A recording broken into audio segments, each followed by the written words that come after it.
On today's NFL Rumors video, I break down the latest rumors surrounding the Washington Commanders. This video was originally posted on the Commanders Report by Chat Sports, but I thought there were some nice nuggets for the rest of the NFL community, including the possibility of the Washington Commanders drafting Tennessee quarterback Hendon Hooker in the first round, and then also a potential trade for Montez Sweat, sending him to the Chicago Bears. If you want more NFL coverage before the NFL draft leading up or just a couple weeks away, go ahead, do me a favor, click that subscribe button and subscribe to NFL Daily today.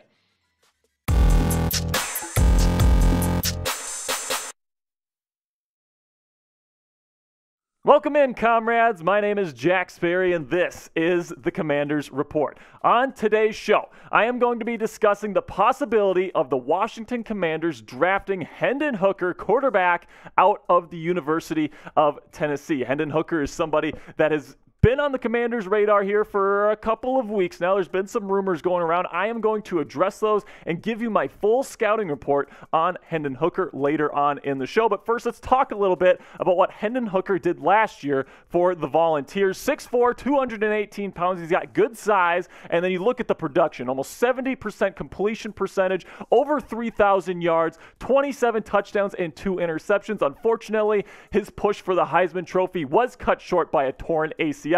He's not going to be able to hit the field for whatever team drafts him until August. So the 33rd team was discussing the possibility of the Washington Commanders taking Hendon Hooker in this year's NFL draft, and this is what they had to say. Hooker landing in Washington would signal the end of the Sam Howell experiment. Brissett was a less prolific runner in college than Hooker, but he would be a good year one mentor.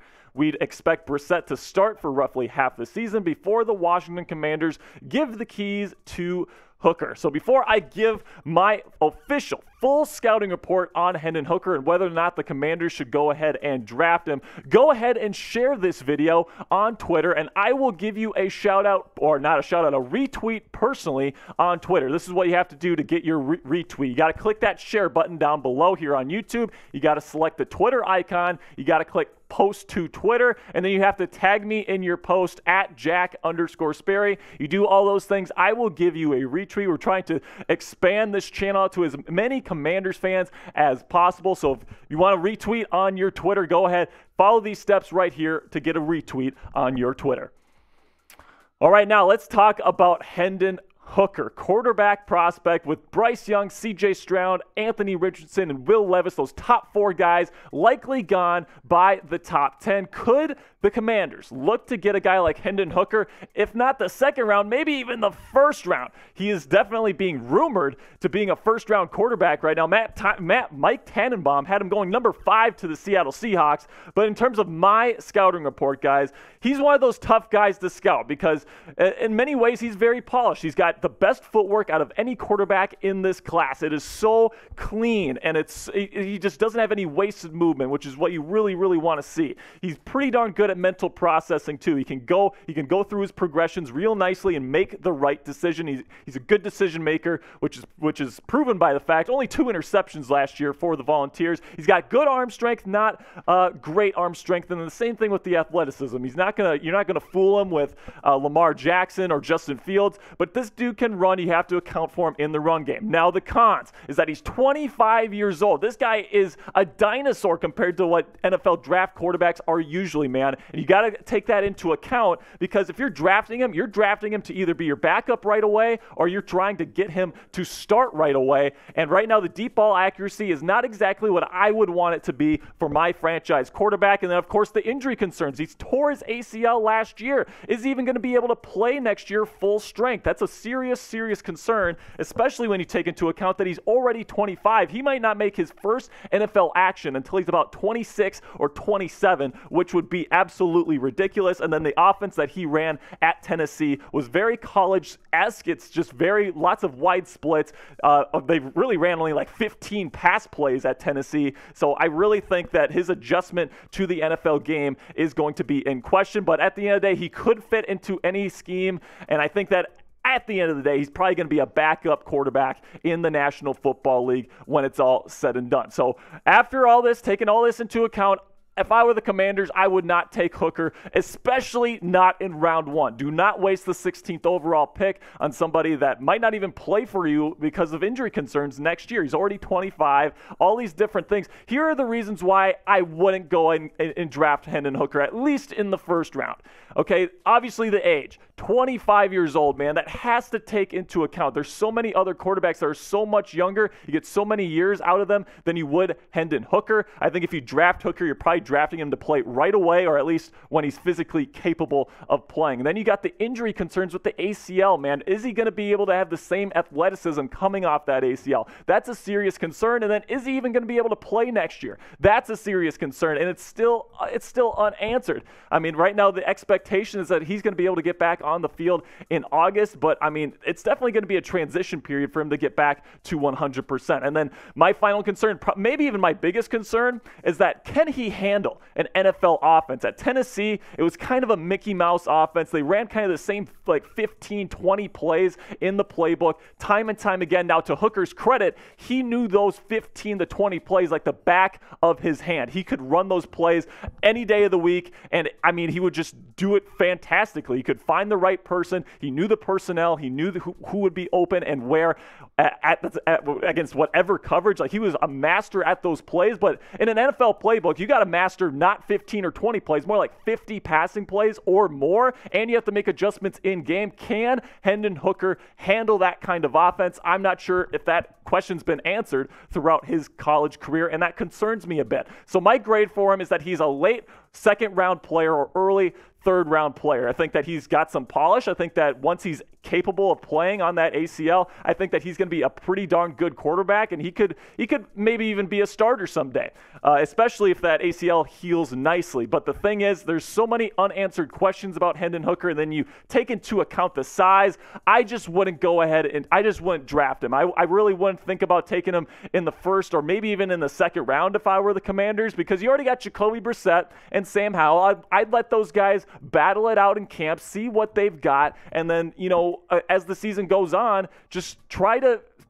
surround them with talent as much as possible and see if one of those guys can be your guy. And if you can't make that happen, then you go and get a quarterback in the 2024 draft class, which is absolutely loaded with quarterback talent. You take a look what the Commanders have at quarterback right now. Jake Fromm, he's pretty much out of the picture. He's just kind of depth there. You got Jacoby Brissett and Sam Howell. Right now, those two, one of those guys is going to be your starter for 2023, in my opinion. I know there's rumors about the Commanders getting Hendon Hooker or maybe even trading up for a guy like Will Levis. If I were them, I'm sticking with these two guys, and I'm trying to put as much talent around them, try to make the playoffs with one of these dudes in 2023. So coming up here, there is a trade rumor that Montez Sweat could be traded to the Chicago Bears. Can't wait to break that one down for you here. But first, let me know in the comment section, would you draft QB Hendon Hooker in round 2? So not round 1, with the second round pick, would you use that second rounder on Hendon Hooker? Type D if you would draft him, or type P if you're passing on him for another rookie. All right, now let's get into this Montez Sweat business. Is he heading to the Chicago Bears? Now, there's a rumor going around that Montez Sweat, somebody that had a really good year in 2022, 45 tackles, 8 sacks. He's a really, really productive player. He's athletic, 6'6", 262, a really effective defensive end for the Washington Commanders. Personally, I don't want to see him go. He's so dang good. But here's also the thing, man. The Washington Commanders, they are spending a ton of money on their defensive line, which granted is arguably one of the best, if not the best, in the National Football League. You got Chase Young, who went number 2 overall in the NFL draft just a couple years back. He's about to get paid a big contract, especially if he has a breakout season next year. And then Jonathan Allen and Daron Payne, man, they both have the bag, man. They're both making massive contracts. So if there's an odd man out, it's probably Montez Sweat. This is a loaded edge class in this year's NFL draft. You can trade Montez Sweat for a high-value draft pick or multiple picks, and you could draft his replacement this year, bring in a young guy that's capable of starting, and you still have one of the best defensive line units in the National Football League. This is the trade idea that we have here with the Bears. So this is the rumor that's been going around. The Commanders would get the Bears' second-round pick, the one that they got from San Francisco, the 61st overall pick this year, and then they would also get the first-rounder for Chicago next year, okay? And all you have to give up is Montez Sweat. So not only can you use that second-rounder to get Montez Sweat's replacement, but you could potentially have an additional first-round draft pick, and if the Bears aren't good again, that could be an extremely valuable draft pick, man. So these are the reasons why I would accept this trade. Number one, you just can't pay everybody on that D-line. I mean, that's just so much cheddar to be tossing around. I mean, you got Chase Young that's about to get paid, and you're already paying Jonathan Allen and Daron Payne. You don't want to be giving Montez Sweat a massive, massive contract, even though he's arguably worth it. And then also, you get a potential day one starter in round 2 to replace him with this deal, which would absolutely be fantastic. And you don't even have to sacrifice your first round pick or anything else to, you can still grab a corner in round 1. The opportunities are limitless with this trade. And then also that additional first-round pick next year could be extremely valuable because if Sam Howell and Jacoby Brissett just aren't it for the Commanders this year, Ron Rivera gets fired, let's say, they could be bringing in like a Drake May or a Caleb Williams, and you could have that extra draft pick to trade up for one of those dudes next year. It's going to be a really, really great quarterback class next year. So if you need a QB, that extra first-rounder would really be handy. I'm going to let you know if I think this trade is realistic in just a second, but let me know what you guys would do in the comment section. Are you making this trade? Are you trading Montez Sweat for a first rounder and a second rounder? Type yes or no in the comment section. Can't wait to see what you guys have to say about this one in the comments section. Personally, I don't think that this one is very realistic, guys. I think what's more likely is Chicago might give up like that, like a 2024 second rounder or maybe a 2024 first rounder, but that additional second rounder, I think that's going to put it a little bit over the top. I don't think this one is too realistic. So before we go, Bleacher Report has named one NFL free agent that the Commanders should sign to help their team before the NFL draft. And that one player that they have is veteran cornerback, Ronald Darby. And I actually really like this idea. Ronald Darby is a really good zone corner. And as Commanders fans know, Ron Rivera runs a very heavy zone system. Ronald Darby is somebody I think could really be a good fit here in Washington. You take a look at his stats over the last 4 years. Last year dealt with injuries, only 14 tackles, 1 forced fumble, no interceptions last year. Then you go into 2021, and over the last 4 years, he's actually dealt with quite a few injuries, so that's definitely one of the downsides to Ronald Darby. Only 2 interceptions in the last 4 years, all of those coming in 2019. He's been kind of on the downswing because of those injuries, because he is getting a bit older, but when he's on the field, man, I think that he's a really, really valuable player, and I think that he could really be a good piece for this Commanders secondary. You take a look at where the Commanders are at now. Kendall Fuller, pretty darn solid. You bring in Cameron Dantzler in free agency. You're hoping that Danny Johnson can be that nickel for you next year. Benjamin St. Juste is an interesting prospect. I think that him and Dantzler will probably be duking it out if they don't add another corner. But, man, you add Ronald Darby to this mix, and you really force Cameron Dantzler and Benjamin St. Juste to kind of duke it out here in camp for a spot on the team, or at least on the starting lineup. I think that would only elevate this secondary. And then if you draft another rookie, right, in round 1 or round 2, like a Joey Porter Jr. or something, we'll get into some of the rookies in just a sec. But I mean, if you add some of these corners, you really produce some really great depth in this cornerback room and some great competition